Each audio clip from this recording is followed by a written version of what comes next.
Hello class 3rd students, here is a book of English grammar and today we will start our first chapter and the name of the chapter is the sentence. So students, before starting chapter I have written something for you. So students, what is this? These are some letters of English alphabets and when we group these letters then we get a word.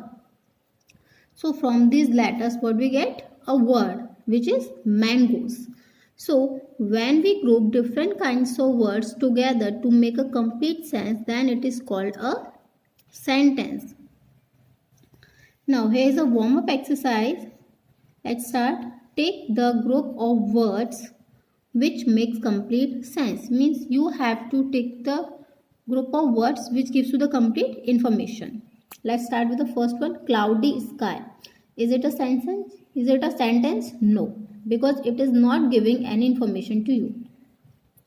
Second, I need an umbrella. Yes, it's a sentence. Why? Because now we are getting the information that you want an umbrella. So take this one. Heavy school bag. It's a sentence? No, we are not getting any information what the sentence is saying. Fourth, he is a good player. Yes, it's a sentence. The sentence talking about the person who is a very good player. So, right. A good TV program. Is it a sentence? No, it's not giving any information. Number 6, we go to the park every day. Yes, it's a sentence. It's telling that we always on every day we go to the park. So yes, it's a right. Now, a sentence is a group of words that conveys complete sense. So what is a sentence? A sentence is a group of words that are used to express thought and make sense. A sentence always begins with a capital letter. A sentence, it always begins or it always starts with a capital letter. It always contains a noun or a pronoun. A sentence also always contains a verb. The sentence must have contained a noun or a pronoun and a verb. Sometimes even one word can be a sentence. For example, come or say. There are some words which in itself gives the complete information and all those words can be used as a sentence. For example, come and sit. Now turn your page.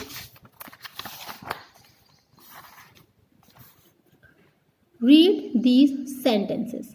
First one. Kavita switched on the television. Number 2. Grey clouds covered the sky. These sentences state something. Means these sentences are giving some information to you. Like, Kavita switched on the television.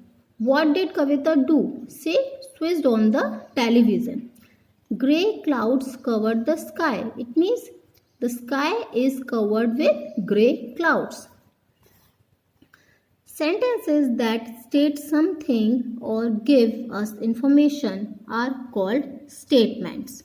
They end with a full stop. When a sentence expresses or gives the information, then it is called a statement. It always ends with a full stop. Now read these sentences. Did you clean up the cupboard? Question mark. Where does Ritika stay? Question mark. These sentences ask a question. So now here this sentence is asking that is it you clean up the board? It's a question. Where does Pratika stay? In this sentence, we understand that the sentence is asking where does she live. Now, sentences that ask something are called questions. They end with a question mark. When a sentence asks something to you, then is called a question sentence or questions. It always stands with a question mark. It always stands with a question mark. Note: questions usually start with is, am, are, has, have, will, shall, do, does, was, were, did, shall, will, can, may, could, would, or should. Means these are some helping words. If a sentence starts with all these words, then that sentence will be considered as the question sentence. They may also start with a question word such as what, why, where, when, who, which, how. Means a sentence may also start with a question word. So these are the words by which a question sentence may be start. Now on the next page, read these